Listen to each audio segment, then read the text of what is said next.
Hi, it's Richard. And I'm Alex. Welcome to the Siebel Hub Learning Experience. Get ready for Siebel 22 with the most up-to-date modular training course available. Learn more with clear, precise instructor presentations. Team 2 has a mid-level release they want to push to integration test and then incrementally migrate that content to the test database. Learn better with comprehensive exercises and demonstrations.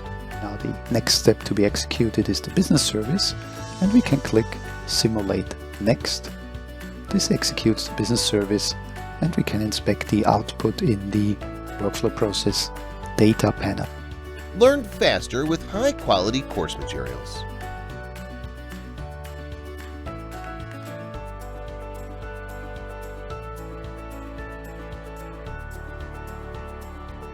Go to SiebelHub.com and start learning today.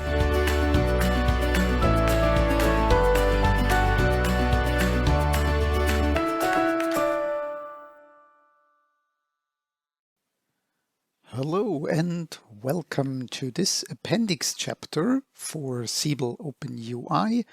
This is an update on ES6 or ECMAScript 6. So we will talk about the goals of this module, and it's all about JavaScript. That much I can tell you right now. So we will learn about the history of JavaScript, get an overview of what's in ES6 for Siebel Open UI developers, and we will take a deep look at most of the new features for ES6. There are quite many of them, and with the perspective of the Siebel Open UI developer or the Siebel JavaScript developer in general. So the goal is to provide you with an introduction and an update to ECMAScript6, as is the official name, or ECMAScript 2015, by the way, and higher versions of ECMAScript for Siebel Open UI developers, anyone who works in Siebel with JavaScript, really. You will learn how to read and write code that you will find in modern JavaScript applications, and you can then apply these findings to your OpenUI or Siebel JavaScript implementations. As a prerequisite, you should be familiar with the old school JavaScript, let's say, that is prevalent in classic Siebel applications, be it in browser scripting or OpenUI JavaScript. So most of this uses ECMAScript 5 or lower. Let's start with a little bit of history about JavaScript. JavaScript was initially developed by Brendan Eich, the co-founder of Mozilla, for the Netscape Navigator, the browser that made the life of Internet Explorer miserable for a very short time. And in 1996 already it was submitted to ECMA.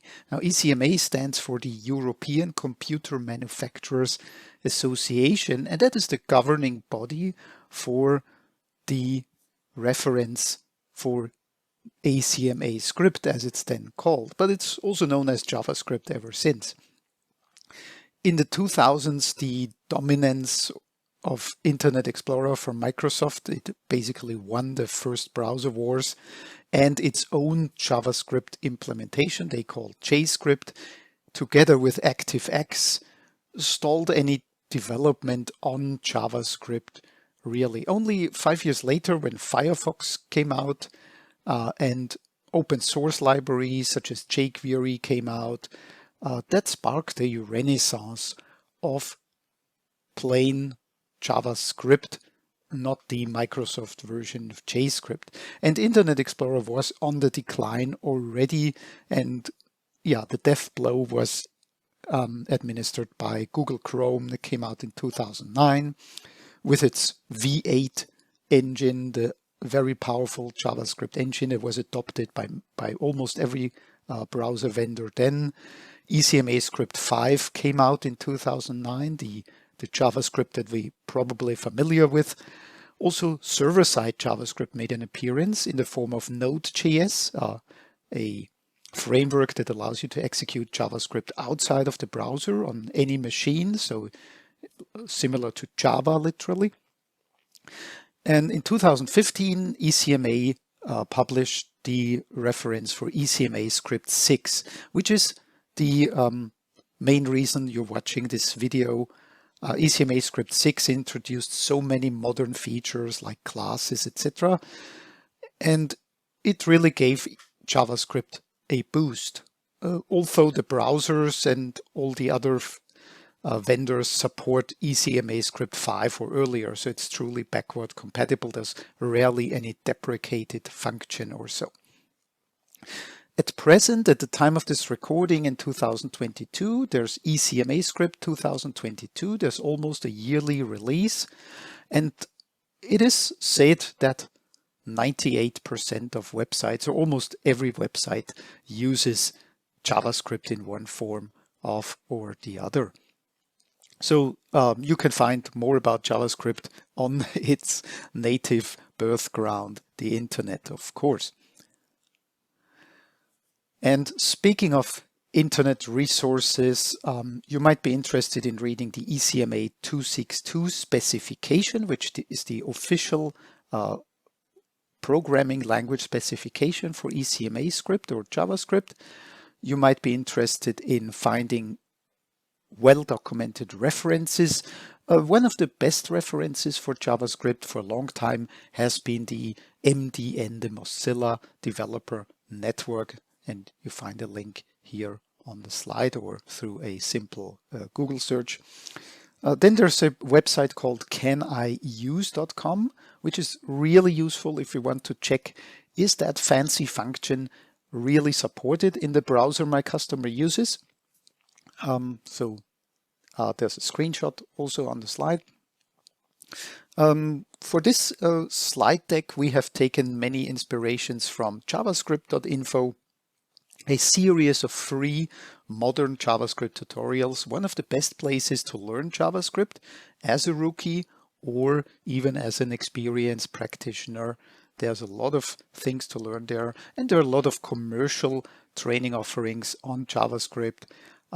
Just to mention Vue School, as the name suggests, they focus on Vue.js, a JavaScript framework, but they also provide a nice intro to ES6 and beyond if you're interested. So let's start out with a list of features that we will discuss in the next minutes. ES6 is chock full of features that you might have never heard about, or you heard about them and you didn't really know what it means. So we will talk about constants and let and the block scoped variables that are introduced in ES6. We'll talk about the famous arrow functions, the ability to define default parameters, the elusive rest and spread operators, template literals, property shorthands, computed property names, destructuring assignment, modules, classes. Yes, there are classes in JavaScript now, maps and sets, promises. You probably have heard about it, so we promise to talk about that as well.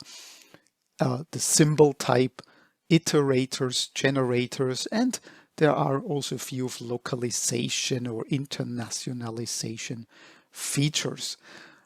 There is a website mentioned here, es6features.org, which appears to be independent from ECMA, but has a lot of very precise info and code examples on all of these features that were introduced with ES6, and they are now, of course, available since 2015, so quite a few years. So depending on when you learned JavaScript, back in the day with Netscape or with your Siebel learning of Siebel CRM in the early 2000s, you have picked up on JavaScript 4 or 5. But if you learn JavaScript after 2015, you basically learn ES6. So there are two generations of developers out there, and it's often found that the specific style of writing JavaScript gives away when you learned it. Of course, that's not a bad thing, both approaches are valid, but a older generation JavaScript a practitioner, be it inside Siebel Browser Script or Open UI or outside of Siebel, can benefit a lot from the new features and adopt them. One or the other depends on your decision, and adopt them into your code, and of course understand the code that the modern developers write. So let's start out with constants. So there is a variable type, and the keyword is const, and this variable type is immutable, so it cannot be changed after assignment. It cannot be assigned any new content. So the first line you see here is const c equals 299 millions, etc. And that's the speed of light in meters per second.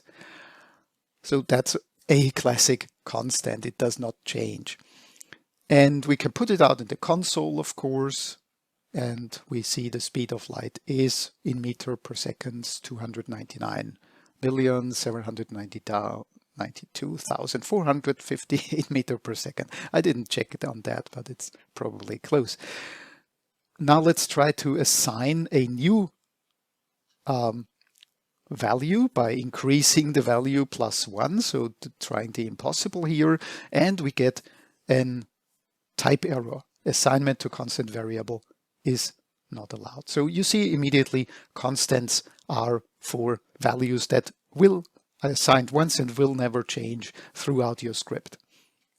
Can be useful. You decide if you want to use it or not. Gives you a lot of type security. There is another variable named let. And together with constants, this is the pair of new variables. And the biggest difference to the only variable declaration that existed in ES5 and earlier, var, is that const and let are block scoped. Var is not block scoped. So if you use var to declare a variable, it is available everywhere after the declaration. Let's see the different behavior of let. It would work the same with const, but let, of course, is replacing var, so to speak, but with block scope. So what does block scope mean? Look at the left function. There's a simple feedback function, takes a Boolean as an input, so true or false. And the first line uses let to define a variable called message and assigns this is true. If the input is false, then the message is changed to this is false. And the message is output on the console. So if we pass false to the feedback function, we get a response with this is false. So it's a very primitive function, but makes the point. So now let's try to rewrite that function. On the right side, you see the same function, but now the let declaration of message is inside the if blocks or else block. And we try to alert the message. Could be console log. So accessing the message variable actually leads to a reference error. It says message is not defined. So the variable message is not defined, but we clearly define it even twice, which is, well, almost illegal. But it's defined, but it tries to access it outside of the block. So if is a block, else is a block. So that's the block scope of the let and also the const variable. So you can only use it inside the block where you define it. And that gives you, of course, its benefit gives you a lot of security.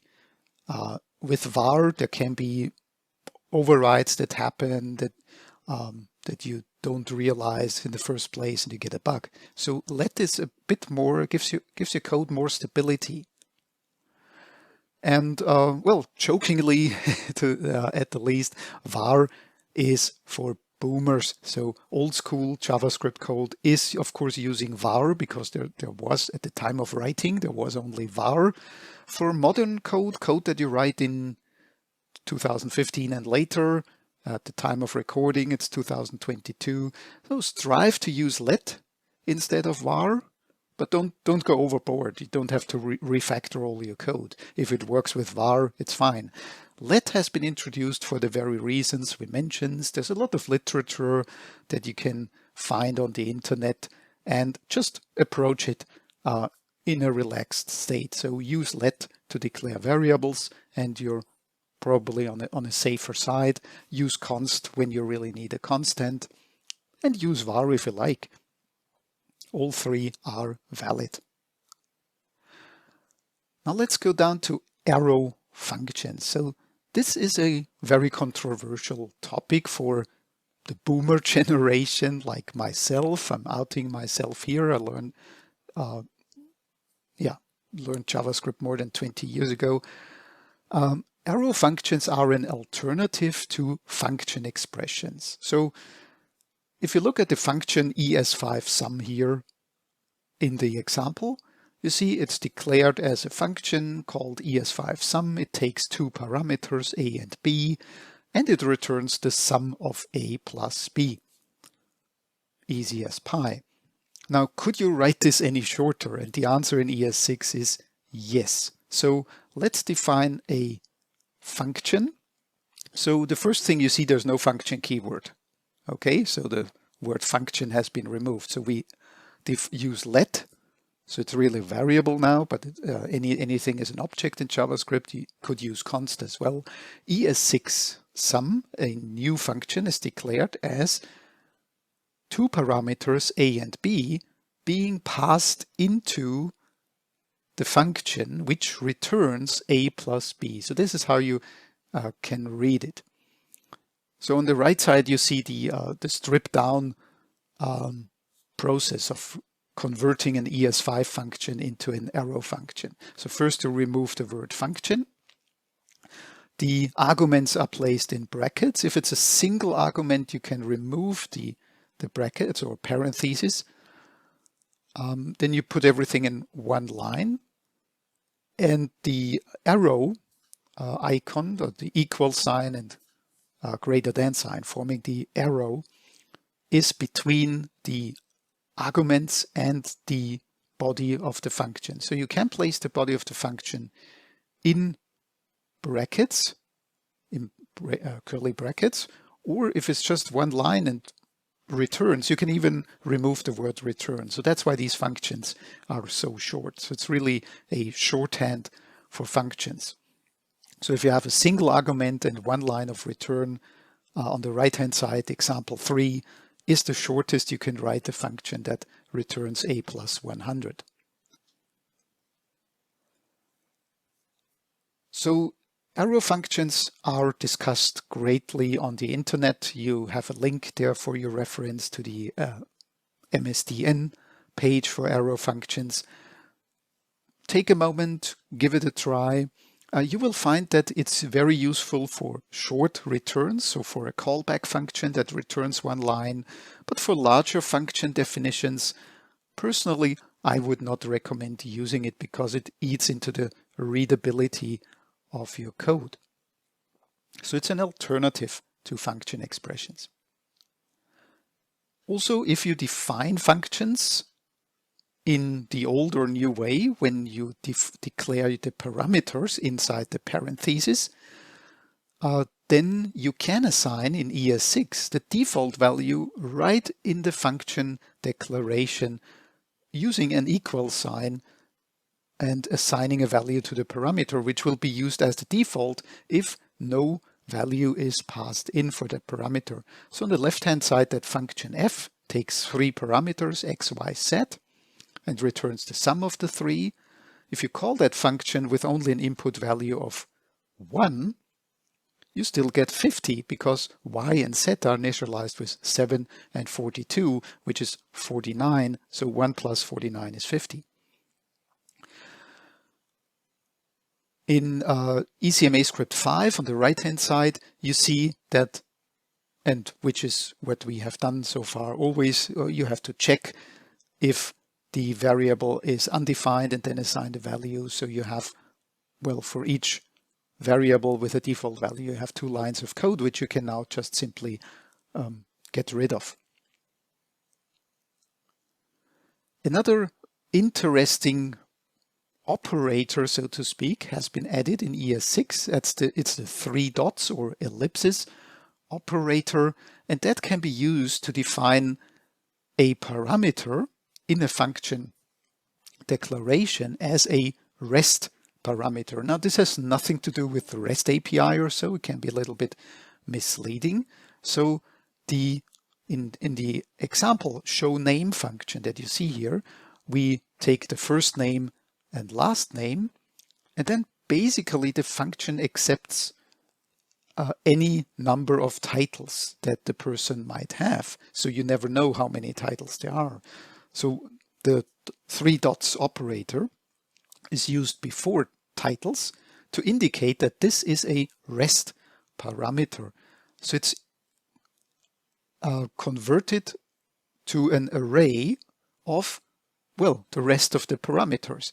So if you call that function with 4 strings, the first one goes into first name, the second one goes into last name, and the third and fourth one, consul and imperator here, go into an array that is assigned to titles. So at runtime, titles is an array of any number of strings that have been passed after the second string.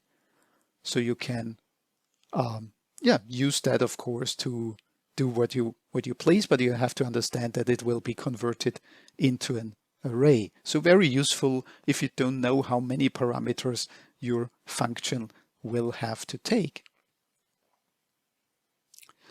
The 3 dots operator or ellipsis operator can also be used to inside functions, and then it's used for the spreading of elements. It's also referred to as the spread operator, to spread elements of any iterable object, which is, for example, arrays or strings. They are iterable, so you can iterate through their individual components, and to break them up or spread them out into literal elements.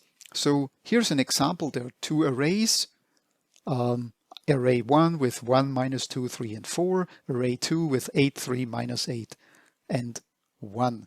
And there is a math function called max, which returns the maximum inside one array. Now that's the point, or a number of arrays. But the array must be passed as an individual list of elements. So the spread operator here is used to spread the 2 arrays, array 1 first and then array 2, into a list of items. So instead of an array, it's now a list of 8 items passed to the math function. The math function finds the highest item and returns that. The other use case is copying iterables like an array, because you want to, for example, use a function on it that would modify the original. So here we have an array with 1, 2, and 3, and an array copy variable equals the copy of the array using the spread operator inside the square brackets, returns the exact same, well, it spreads it out and converts it back to an array. So that's what it does. You can also do the same with objects. Objects are iterable too.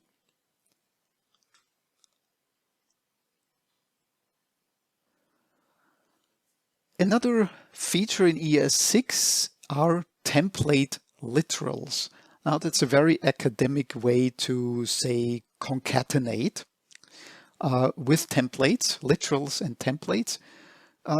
It uses the quite elusive backquote. So you sometimes struggle to find it on your keyboard, or the backtick it's named. And inside a pair of backticks, you can define, well, literally any string, but you can also define templates or placeholders using $ and curly brackets, where you reference any object or variable that you have declared, well, before the line with the template literal. So the example here defines an object called customer with a name of John, and an object called purchase with an amount of 2, a product, eggplant, spice latte, and a price.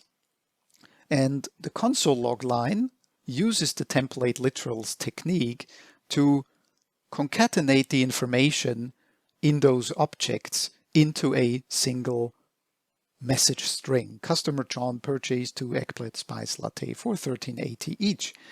So that's one use case to quickly concatenate text. It's much more readable probably than using the odd plus string concatenation. That is of course still available. You see that many features in ES6 are for shortening the code, so write more efficient code.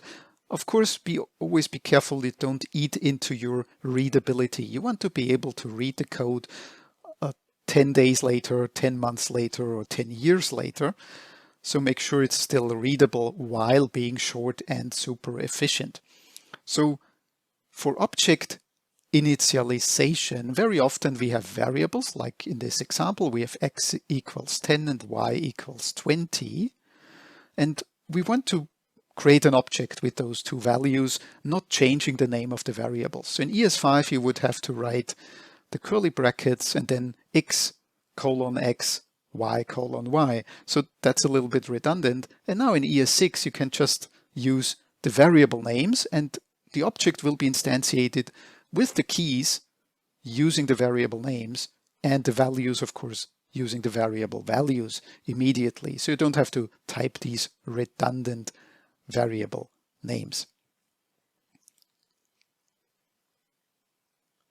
And staying with objects and the properties in ECMAScript 5 or earlier, when you wanted a dynamic or computed name for any property, you would have to do that after the object declaration. Now in ES6, you can do it inside the object declaration, like we have an object with key 1, a static key, so to speak.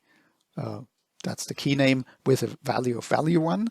And we have another property with a value that is the return of the date now function, so literally a timestamp, and a value of val2. So the resulting object at runtime will have a different key name for the second key. So that's a computed property name, and you can do this style of inline declaration in ES6 and later.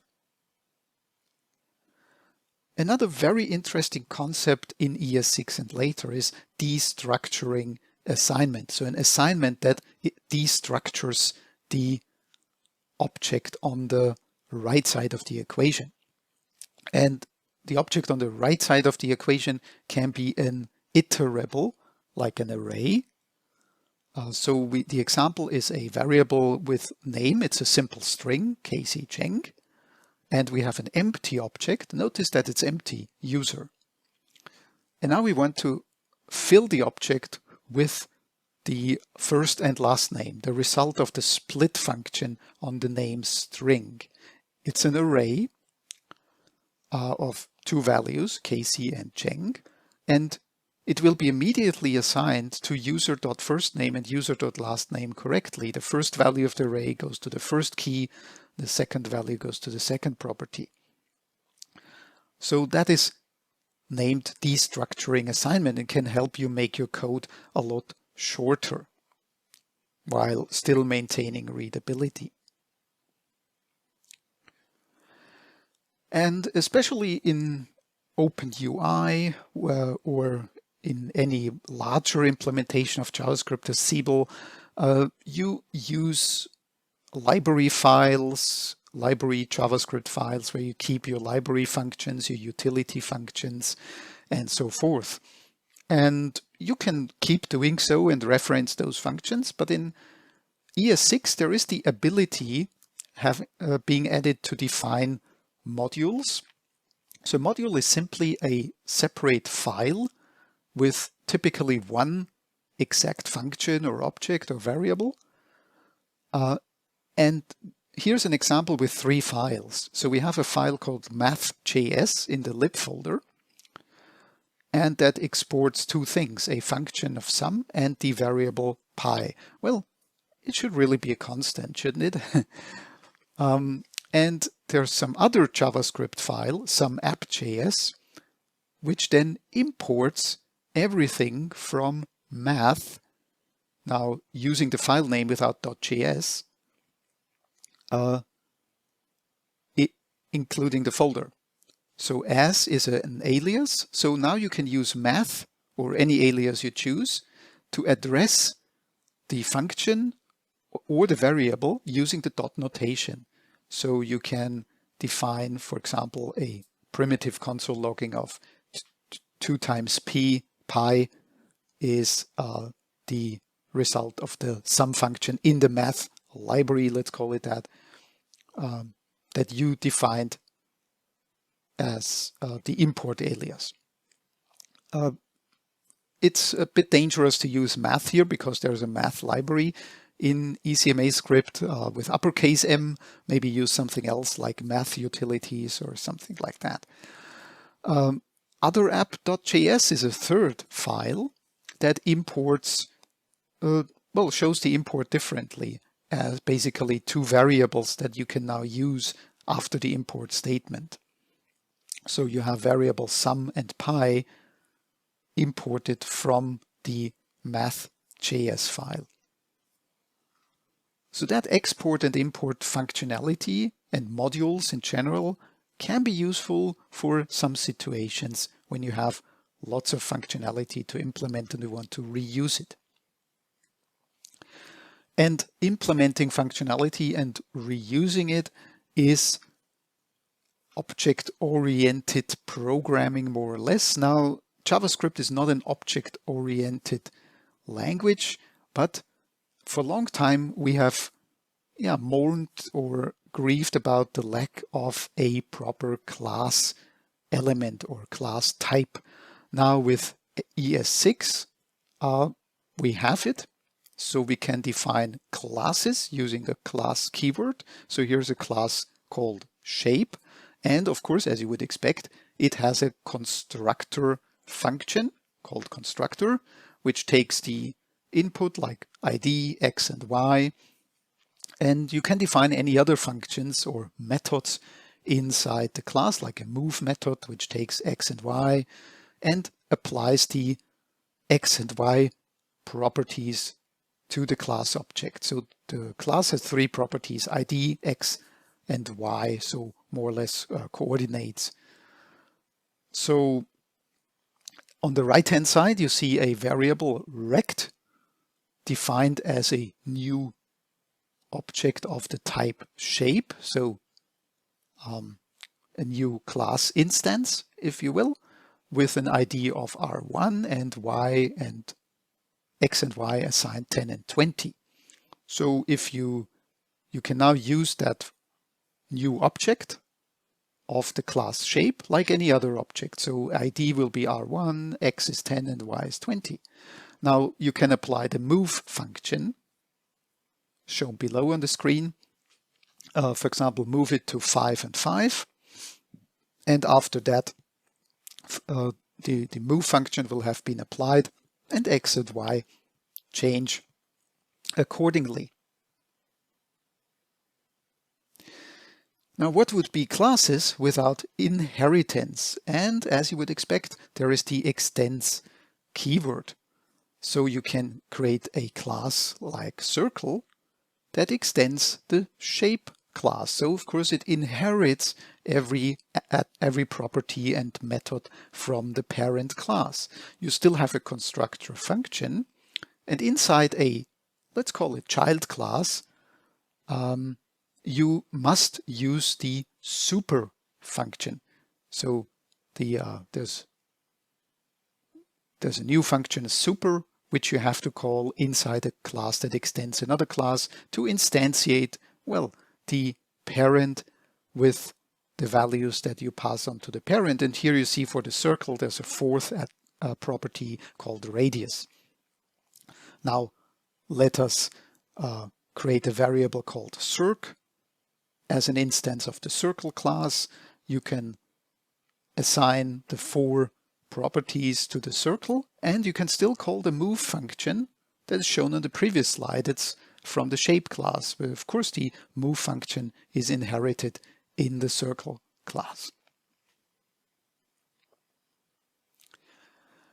And if we go further into the concept of object-oriented programming style, or object-oriented-ish programming in JavaScript, you will not want to miss the concept of setters and getters. So a setter, there's a, well, basically new keyword, set and get, which you have to put in front of your class methods to define them as setter or getter methods specifically. Now look at this example. There's a rectangle class taking width and height as input for the constructor. Notice that width and height are assigned to underscore properties. Now that's a convention, basically like a hidden property. It's not totally hidden, but this property is controlled by the width function. So the width without the underscore is actually a function, taking the width and assigning the hidden property underscore width with the value. There is a getter function with the same name, width, that returns the value of the underscore width property. And the same is with height, and also area, which returns the, the area of the rectangle, the multiplication. So whenever you instantiate the rectangle class, you pass in width and height as you would expect, but inside the setter function is called to set the width and height. And when you, for example, call the dot area function, the getter area function will be invoked to get that value.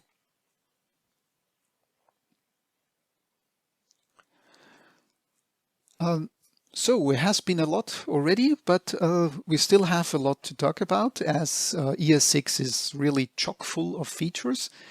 In many languages, you are used to using sets or maps or lists. Now ES6 introduces set and maps. We'll talk about maps in a moment.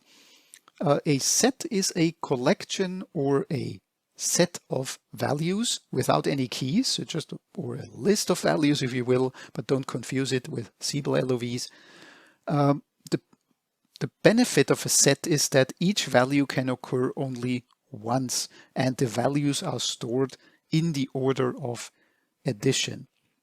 So it's much more precise, so to speak, than the alternative, which would be an array or object. So let's declare a variable s using new set. So we have a new empty set, and we can use, well, you would have suspected there's an add function or a get function. So s.add hello adds the first element hello to the set. Now the set has a size of 1. World, sadd world adds the second value to the set world. Trying to add hello again does not result in an addition of hello, because hello already exists. So that's the benefit number 1 here. There's a size function, returns the size, which is 2, and there's a has function. You can check, does the value exist in the set? And you can use the off operator, like in a for loop.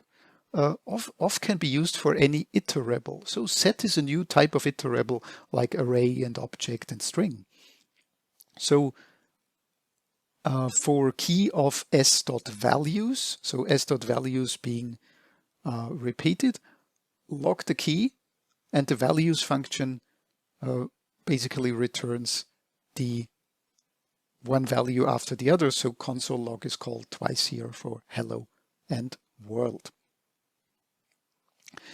Now map is another type of collection, but this is a collection of keyed items. So very much like an object. But the difference to an object is that the key in a map can be any type. So it can be an object, an array, a string, or even a function or a class instance. So the key is very arbitrary, allowing you to define a map with a very unique key. So let's look at an example. M is our new map object. We have a key, key1, that is an object with a key ID of 1. And then we set the element with a key of hello 242. So that's the first map element using a string as a key. And then we call the set functions again using key1, the object we declared, and the value is an array. So the second element in the map has an object as the key and an array as the value. But we can still use key1, the object reference, to get the array. Now this could have all kinds of use cases. Thinking of, in Siebel speak, thinking of property sets and Siebel messages and the like. So it can be very interesting to use maps inside Siebel Open UI. Also notice there's a for each function, also for sets, which is an alternative to using the for of iteration.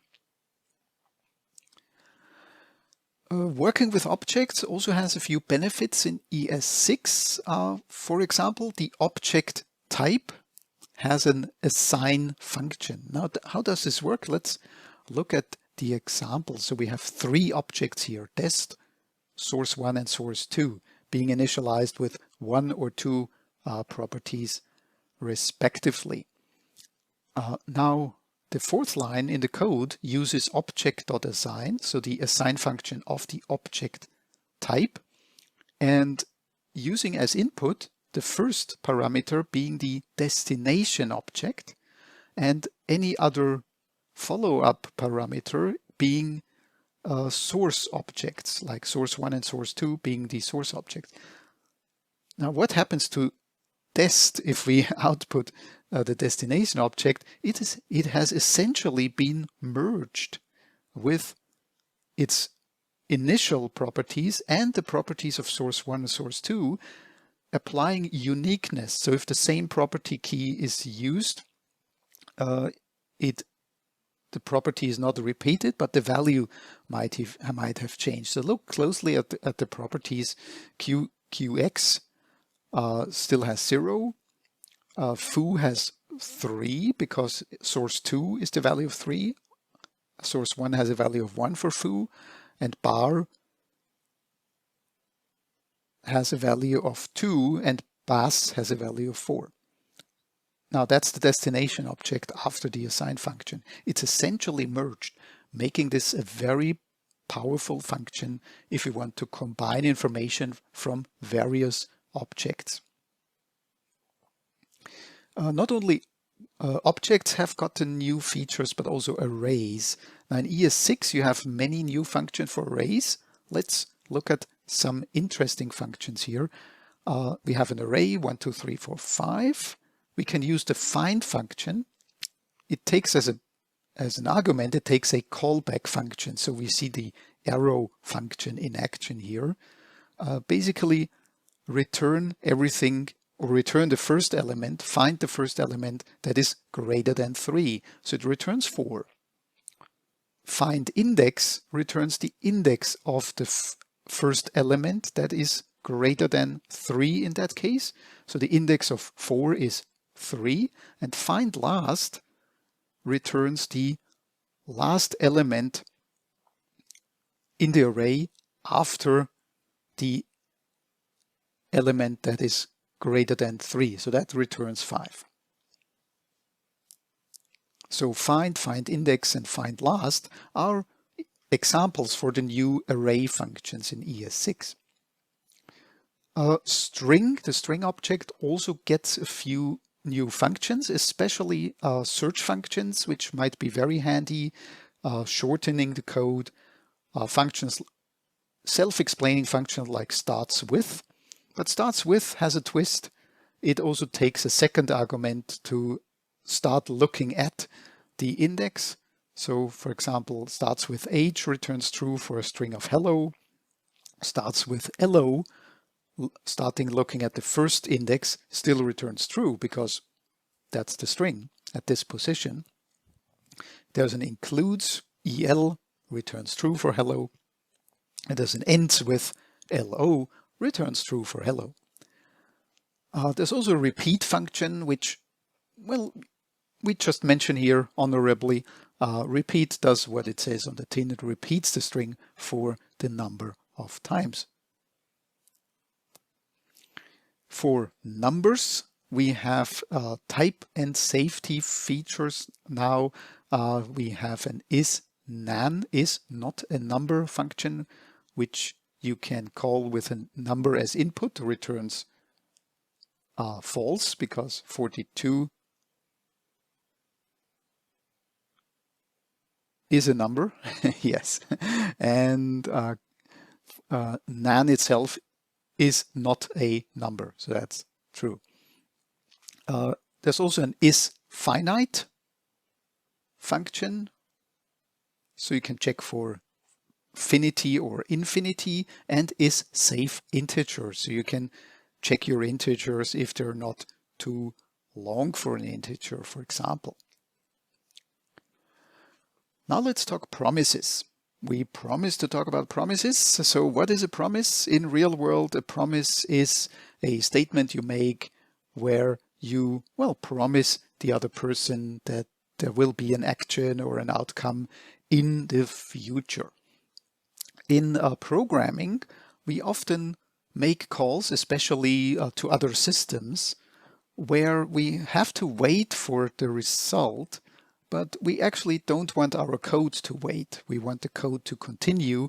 And then when the promise is fulfilled, the function returns finally after milliseconds, after seconds, or after minutes or days. Well, let's not be overeager here. We can then act on the result, on the return.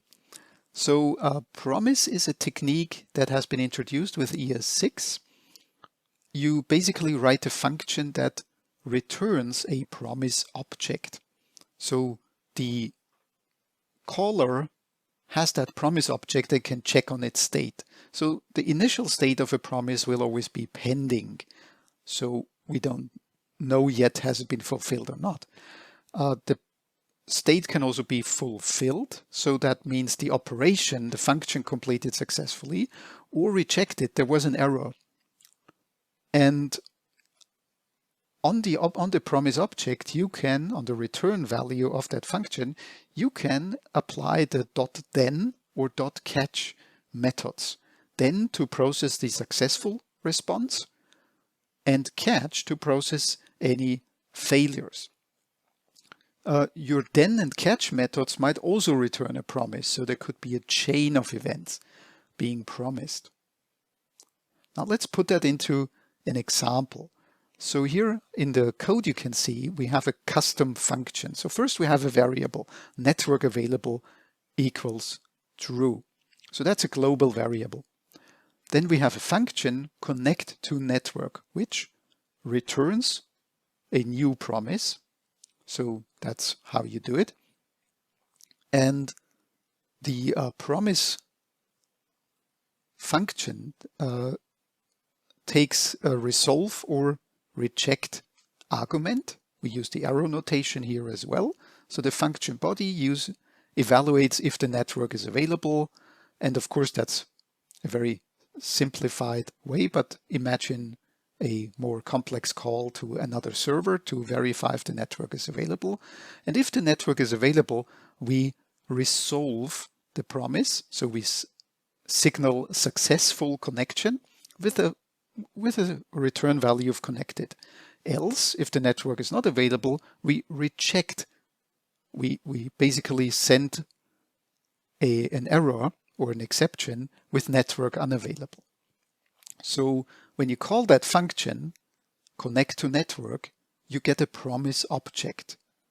And on that return object, we apply the then method, evaluating whatever comes back in the variable res, and we log it out to the console. We have a .catch method, which where we assign whatever comes back to the rej variable, and we log it out on the console. And since network available is true, we get a connection status of connected. Now we set network available to false on the right hand side and call the connect to network function. We see that the console logs out network unavailable, so eventually we landed in the catch method of the promise. Now you have to keep in mind that the time to reach that conclusion, is the network available or not, can be any time. So your code will actually come back to the then or catch function whenever the promise is returned from the connect to network function. Let's do another example. This time we use the fetch JavaScript native method. Now fetch can be used to make requests to other URLs, get or post. So it's an alternative to XML HTTP request. So we have a request options, we do a get, and we have a redirect or follow. And the fetch method in native JavaScript is a good example for a native JavaScript function that returns a promise. So it's declared as implicitly always returning a promise when you use it. So you use it with passing the URL and any options for the request, and then using the then function. The then function will process the response that is returned, but however long that takes. So that could take several seconds to retrieve that information from the other server. If successful, the first then will be executed. So you retrieve the response.json using the JSON function of the response object of fetch, which in itself returns a promise. So the second then waits for the JSON function to return. Now you can process your result. Also, if anything goes wrong, you catch the error and log it on the console. So we see that the promise result, which is shown here, is data about Luke Skywalker of Star Wars. So that's using the Star Wars API here. But replace the Star Wars API with the Siebel API, and you have a very elegant use case for the fetch, for using fetch in browser JavaScript, and also for using promises. Now, staying with promises, there's an alternative syntax to define your custom functions that will return a promise. Now, in the first example, we've seen you write return new promise and so forth. Now you can declare your function as an asynchronous function using the async operator before the word function. So that will basically create a function that will implicitly return a promise. So if you return anything inside that function, it will be a resolved promise. And if you throw anything in that function, it will be a rejected promise. So the whole function body for connect to network would be much simpler. Basically, if network is available, return connected, else throw a new error, network unavailable. That is basically much more readable than the first version we have. It's shown on the right side for your reference.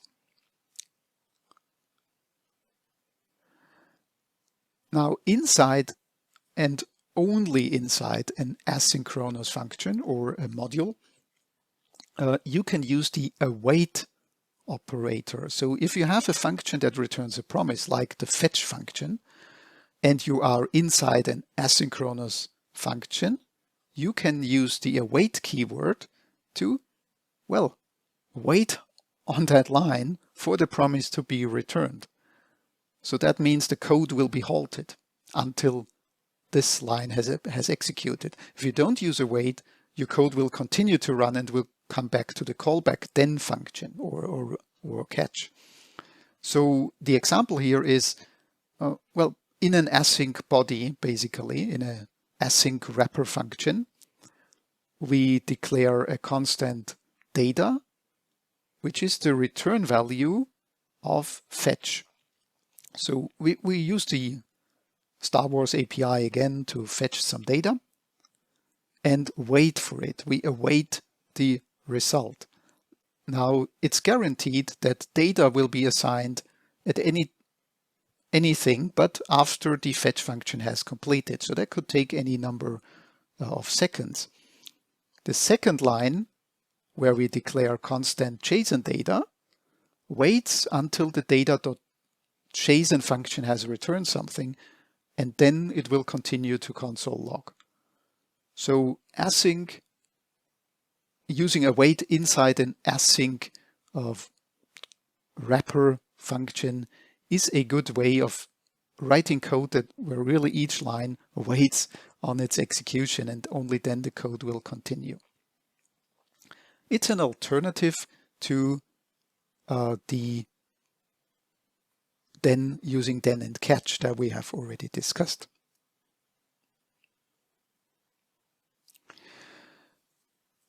ES6 has so many options, and towards the end of this presentation, we'll take a look at some more other interesting features, such as the symbol type.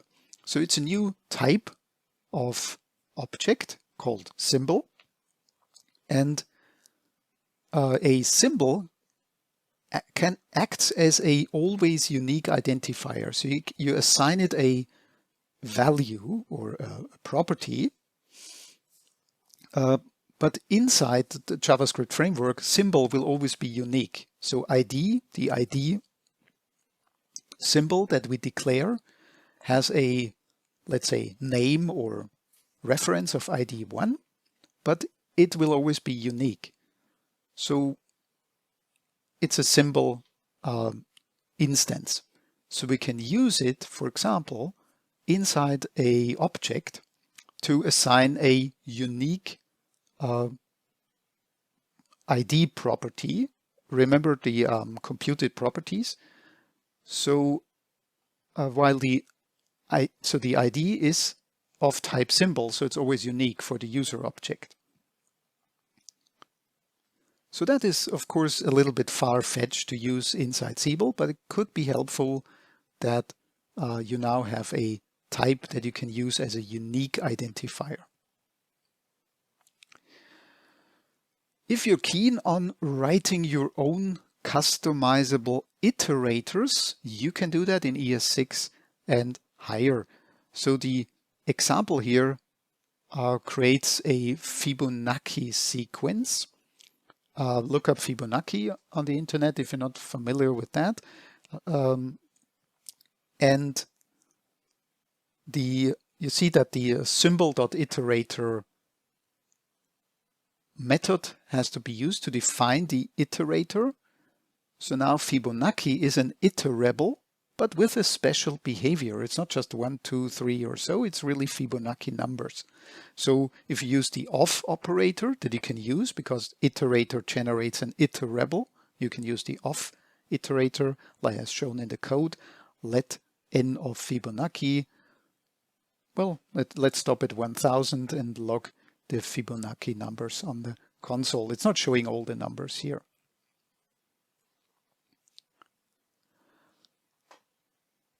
And often used with iterators are generators. So generators are special functions that you declare with an asterisk. So function asterisk followed by the name of the function is actually a generator function. And then you have a special keyword inside that function, yield.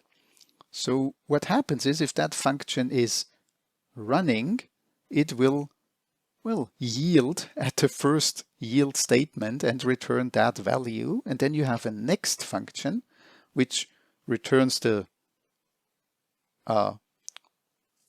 first yield actually, so you have to call next. and then the second yield, and then the return, or return is basically stop the sequence. And in each return object, you have the value and you have the done property. So you can read, are we done yet or not? So in the example, we have a generate sequence generator function, note the asterisk, yielding 1, yielding 2, and returning 3. Now the generator variable is an instance of that, is the return of that function, but it returns a generator. So let1, the line let1 calls the generator, the next function of that generator object. So we get out the value of 1, but we are not done yet. So calling next a second time will return 2, and calling next a third time will return 3, and done will be true. So you know there are iterators and generators now. Put it to good use with your Siebel Browser Script or Open UI script, or just put it on in the back of your head. You can look it up when you need it. And finally, some localization features, because in Siebel we often work with multiple languages and locales. A very interesting function is the intl collator function, which defines the collation or sort order for a given locale. For example, in German we have the umlaut a, the a, which in Germany or in German sorts with the a. But in Sweden, the umlauts sort after the set. So you can set the, you have a list of, well, characters with including the umlauts, and you want to sort that array. Then you can declare a collator sequence for Germany or Swedish locale, and then use it accordingly. And among other localization features, there's also a date-time format which you can declare for specific locale, which might be very handy with using dates and times in different locales, like the famous American US time format with, well, month and day, and in any other place of the world, basically we have day and month.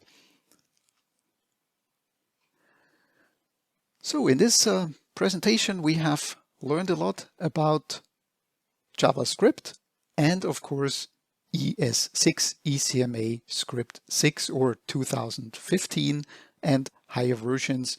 So hopefully you've found a lot of inspiration and information for being able to deal with modern post ES6 code, or even applying what you have learned in your Siebel Browser Script or Siebel Open UI JavaScript. Thanks for watching, take care, and bye-bye.